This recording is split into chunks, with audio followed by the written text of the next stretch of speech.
Hello guys, आपका स्वागत है हमारे जेके स्टडी स्टाफ में। आज की वीडियो में हम बात करने आ रहे हैं ड्यू कॉलेज के ऐसे स्टूडेंट जो सोल रेगुलर या फिर एनसी वेब से बिलोंग करते हैं और साथ ही साथ वो अभी फर्स्ट सेमेस्टर में है और उनके पास कोर्स है बीए पॉलिटिकल साइंस ऑनर्स। और उसके अंदर एक बुक या आप उसको सब्जेक्ट भी कह सकते हो, वो है यूपीटी, जिसकी फुल फॉर्म है अंडरस्टैंडिंग पॉलिटिकल थ्योरी। तो इसकी unit first and second unit upon cover कर चुके हैं और यूनिट थर्ड के जो अपने राजनीतिक सिद्धांत की परंपरा है, यूनिट थर्ड, उसका उदारवाद वाला कॉन्सेप्ट, मार्क्सवाद वाला कॉन्सेप्ट और अराजकतावाद वाला कॉन्सेप्ट वो मैं क्लियर कर चुका हूँ। अगर आपने वो वीडियो नहीं देखी है तो ऊपर आपको आई बटन दे रखा है, उस पर क्लिक करके आप वीडियो की प्लेलिस्ट को ओपन करके वीडियो को देख सकते हैं।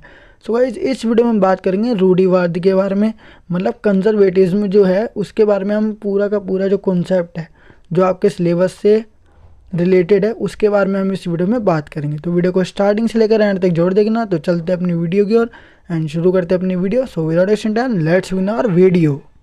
सो गाइस, अपना कॉन्सेप्ट है रूढ़िवाद, मतलब कंजर्वेटिज्म के बारे में हम जानेंगे। तो रूढ़िवाद का मतलब क्या होता है, सबसे पहले हम वो जान लेते हैं। मतलब परिचय क्या है इसका, इंट्रोडक्शन या भूमिका जिसे आप कह सकते हो, वो जानेंगे सबसे पहले। तो देखो, इस विचारधारा के अंतर्गत इस विचारधारा में प्राचीन परंपराओं पर बल दिया जाता है। मतलब रूढ़िवाद का सिंपल कॉन्सेप्ट ये आता है कि जो भी परंपराएं पहले से चली आ रही है उसको बिल्कुल भी चेंज नहीं करना है और उसी का पालन करते हुए हमें आगे बढ़ना है। ठीक है, प्राचीन परंपराएं जो मतलब बुजुर्गों के द्वारा लागू की गई थी, बनाई गई थी, ठीक है, उन्हीं को फॉलो करते हुए हमें अगली पीढ़ी या आने वाली पीढ़ी को भी उसी को वही फॉलो करना पड़ेगा। ठीक है, तो रूढ़िवादी जो विचारधारा है ना, वो इसी के ऊपर बल देती है। हमें किसी प्रकार के रीति रिवाज या फिर कोई भी नियम हमें दोबारा से नहीं बनाने चाहिए और उसमें कोई बदलाव नहीं करने चाहिए जो पहले के बने हुए हैं। ठीक है, जैसे कि जो नियम पहले बने हैं ना, हमें उसी को फॉलो करना चाहिए। हमें कोई दूसरे नियम जो उसके विरुद्ध हो वो नहीं बनाने चाहिए। ठीक है, तो इस प्रकार की जो विचारधारा वो कौन रखते हैं, रूढ़िवादी लोग। ठीक है, क्योंकि समय बदल जाए, मतलब टाइम बदलता रहे, लेकिन परंपराएं कभी नहीं बदलनी चाहिए, ऐसा मानना है रूढ़िवादी विचारकों का। और रूढ़िवादी विचारधारा के अंतर्गत ये चीज़ें आती है। तो देखो, इस विचारधारा के अंतर्गत प्राचीन परंपराएं जो पहले बनाई गई थी उस पर बल दिया जाता है और ये विचारधारा पुरानी परंपराओं का पालन करने पे जोर या बल देती है। हमें प्राचीन परंपरा या पुरानी परंपराओं का पालन करना चाहिए, उसको फॉलो करना चाहिए, कोई दूसरे नए नियमों को बनाना नहीं चाहिए। देखो, इनके अनुसार समाज में अगर कोई नए नियम बनाता है तो उसको अस्वीकार कर दिया जाता है, मतलब ये इनको फॉलो नहीं करते। जो भी नियम प्राचीन समय में बुजुर्गों ने बनाया है हमें उनका पालन करना चाहिए, ऐसा कौन कहता है, रूढ़िवादी विचारक कहते हैं या रूढ़िवादी विचारधारा का पालन करने वाले लोग कहते हैं। तो यही जो अभी हमने पढ़ा ना, ये बार बार रिपीट होगा। देखो, रूढ़िवादी विचारधारा का उदय कैसे हुआ, अभी हमने भूमिका जानने की होता क्या है। अब आपको पता लग जाए कि ये रूढ़िवादी विचारधारा मतलब पनपी कैसे थी समाज में या देश में या वर्ल्ड में आई कैसे। तो देखो, जब औद्योगिक क्रांति की शुरुआत हुई, ठीक है, मतलब 18वीं सदी की बात हो रही है, 18th सेंचुरी की बात हो रही है, जब औद्योगिक क्रांति की शुरुआत हुई थी तो देश में कई प्रकार के बदलाव होना शुरू हो गए थे। जैसे कि मशीनों का विकास हुआ, उद्योगों का विकास हुआ, और इससे पहले लोगों में मानसिक विकास की कमी थी, तो वो मानसिक विकास भी धीरे धीरे होने लग गया, क्योंकि अब लोगों को पता लग गया कि मशीनों का या फिर उद्योगों का यूज़ कैसे करते हैं, प्रयोग कैसे करते हैं। तो लोगों का मानसिक विकास, औद्योगिक विकास और मशीनों का विकास, ये सब चीज़ें ना शुरू हो गई थी 18वीं सदी में।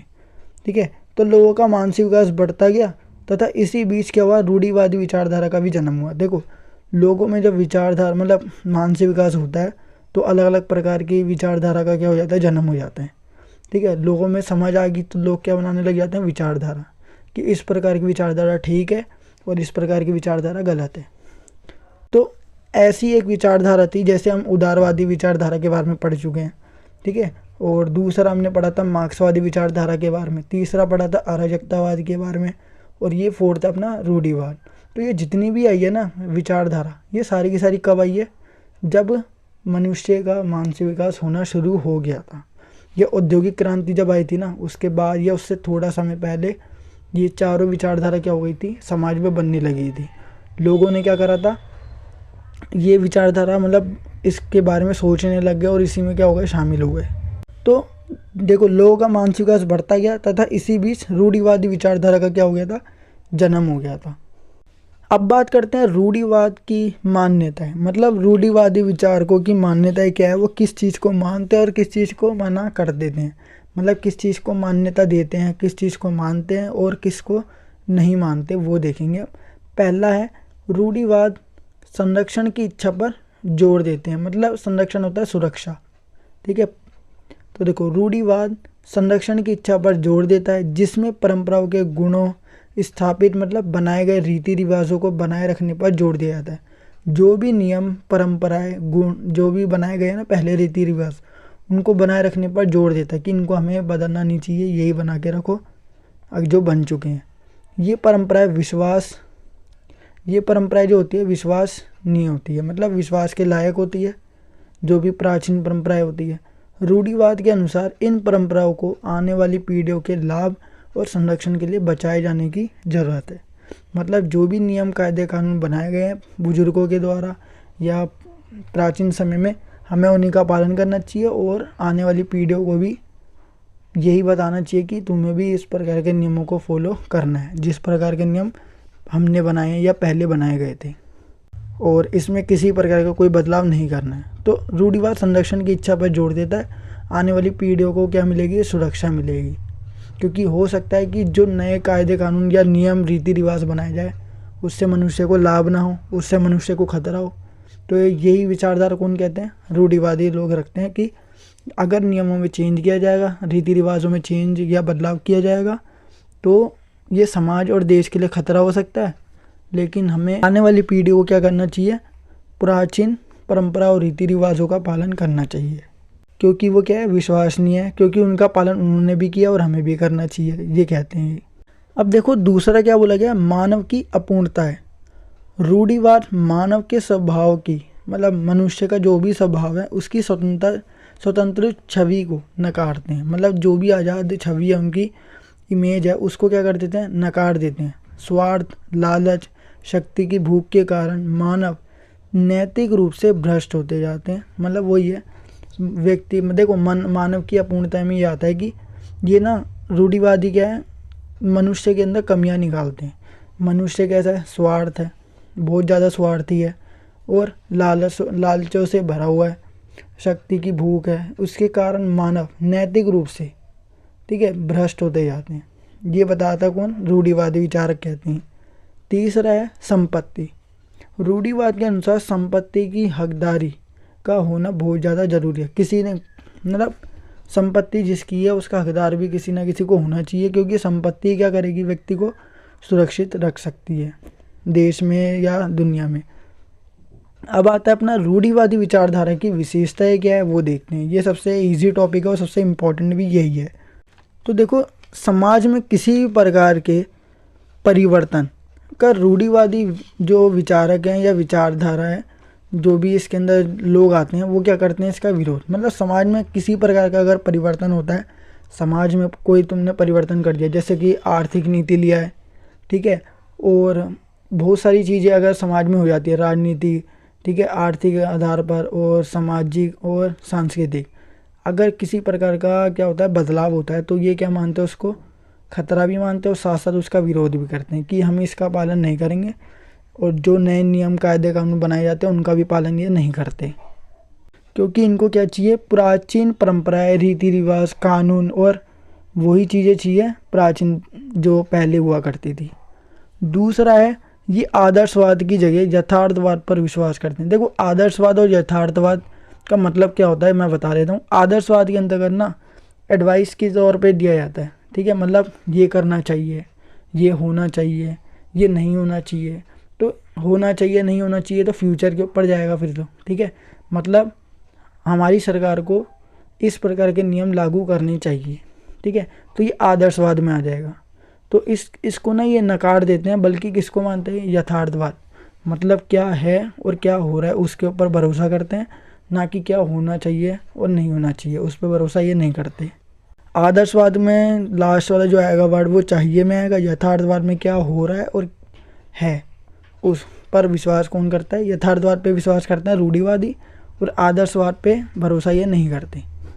थर्ड आता है समाज ऐसा हो जो क्रांति को बढ़ावा ना दे, ठीक है, अगर क्रांति होगी तो उससे क्या होगा, कोई ना कोई बदलाव होगा, क्योंकि किसी न किसी चीज़ की डिमांड पर ही क्या की जा रही है, क्रांति या रिवॉल्यूशन किया जा रहा है। तो समाज ऐसा होना चाहिए जो क्रांति को बढ़ावा ना दे या फिर क्रांतिविहीन समाज की इच्छा रखती हैं ये लोग। ठीक है, क्रांतिविहीन मतलब लोगों में क्रांति नहीं आनी चाहिए, लोगों को क्रांति को जन्म नहीं देना चाहिए। क्यों? क्योंकि अगर क्रांति अगर लाते हैं तो उससे क्या होगा, समाज में कोई ना कोई बदलाव होगा। जैसे औद्योगिक क्रांति आई थी, पहले लोग कृषि कर रहे थे, तो औद्योगिक क्रांति से क्या हुआ, लोग उद्योगों को बढ़ावा देने लग गए, तो फिर क्या हुआ, समाज में चेंज हुए। क्यों? जैसे कि मशीनों का विकास होना शुरू हो गया, उद्योगों का विकास हुआ, तो एक तरह से क्या ये चेंजेस है। लेकिन इससे फ़ायदा भी हुआ, लेकिन रूढ़िवादी लोग ना इसको नहीं मानते फिर भी। ठीक है, कोई भी ऐसा बदलाव जिससे समाज में फ़ायदा हो या नुकसान हो, लेकिन रूढ़िवादी उसको एक्सेप्ट नहीं करेंगे, चाहे वो फ़ायदेमंद हो या फिर नुकसानदायक हो। रूढ़िवादी इससे क्या रहेंगे, बिल्कुल दूर। उनको क्या करना है, प्राचीन परंपराओं पर ही भरोसा रखना है, ऐसा ही मानते हैं। तो समाज क्रांतिहीन होना चाहिए, ऐसी इच्छा कौन रखते हैं, रूढ़िवादी। तथा शांतिपूर्ण समाज की स्थापना चाहते हैं, कोई भी हिंसा वाला समाज नहीं होना चाहिए। फोर्थ है, किसी भी तर्क को अधिक सम्मान ना देना। मतलब कहते नहीं है कि मतलब आज के समय में बहुत ज़्यादा, पिछले जो प्राचीन समय है, प्राचीन समय में तो चलो वो नीतियाँ चल जाती थी, लेकिन आज समय बदल चुका है। ठीक है, जब भी हम कंपेयर करते हैं पास्ट से प्रेजेंट को, आज समय बहुत बदल चुका है, तो हमें प्राचीन परंपराओं की ज़रूरत नहीं है, हमें नए नियम बनाने की ज़रूरत है। तो इस तरह के जो भी तर्क होते हैं उसको वो सम्मान नहीं देते। कौन? रूढ़िवादी लोग, जो कि ऐसे विचारधारा को जन्म देता है जो कि अलग ही हो। रूढ़िवादी क्या है, वो ये मानते हैं कि अगर प्राचीन समय में जो परंपराएं थी उन्हीं को अपनाना चाहिए वर्तमान में भी। लेकिन हम क्या कहते हैं कि ज़्यादातर लोग ये कहते हैं कि प्राचीन समय में जो विचारधारा थी वो प्राचीन समय तक ही सीमित थी, हमें क्या करना चाहिए, अब समय बदल चुका है तो हमें नए नियमों की ज़रूरत है। तो इस प्रकार के जो तर्क होते हैं ना उसको सम्मान ये नहीं देते। कौन? रूढ़िवादी लोग। और अगर हम निष्कर्ष की बात करें, कंक्लूज़न ये निकलता है कि रूढ़िवादी जो विचारधारा है वो कोई भी देश नहीं अपनाता पूरी तरीके से। ठीक है, मतलब कोई भी देश से रूढ़िवादी विचारधारा को बढ़ावा नहीं देता। ठीक है, क्योंकि हर किसी देश में क्या होता है कि विकास हो रहा है, और दूसरी बात चेंजेस की भी ज़रूरत है। ठीक है, समय बदल चुका है तो चेंजेस की ज़रूरत है। तो कोई भी देश जो है रूढ़िवाद की जो विचारधारा उसको बढ़ावा नहीं देता या उसका सपोर्ट नहीं करता। सो गाइस, ये अपने 4 राजनीतिक सिद्धांत की परंपराएं थी। पहला उदारवाद वाला कॉन्सेप्ट जो हमने देख लिया था पिछली वीडियो में, मतलब फर्स्ट पार्ट जो था, सेकंड पार्ट जो था अपना यूनिट 3 का, उसमें देखा था। मार्क्सवाद के बारे में भी हमने 3rd 4th पार्ट में पढ़ा था। ठीक है, और उसके बाद हमने अराजकतावाद के बारे में पढ़ा था, और रूढ़िवाद के बारे में हमने। इस वीडियो के थ्रू हमारा जो यूनिट 3 वाला कॉन्सेप्ट है वो पूरा का पूरा ख़त्म हो चुका है। अगर आपको यूनिट 3 तक कुछ भी डाउट है तो आप हमें कमेंट बॉक्स में जाके बता सकते हैं, मैं उसके ऊपर वीडियो लेकर आऊँगा जो भी आपका डाउट है, या फिर किसी पार्ट के थ्रू या चैप्टर के थ्रू मैं आपको उसको क्लियर कर दूँगा। सो गाइस, ये थी हमारी आज की वीडियो। आई होप गाइस आपको वीडियो जरूर पसंद होगी। अगर आपको वीडियो पसंद है तो वीडियो को लाइक, शेयर, कमेंट करना बिल्कुल ना भूलिए। और साथ ही साथ अगर आप हमारे चैनल पर नहीं हो तो चैनल को सब्सक्राइब एंड बेल नोटिफिकेशन पे क्लिक करके आप हमारी आने वाली हर वीडियो की नोटिफिकेशन तुरंत पा सकते हैं। सो गाइस, मिलते हैं नेक्स्ट वीडियो के साथ। So thanks for watching this video.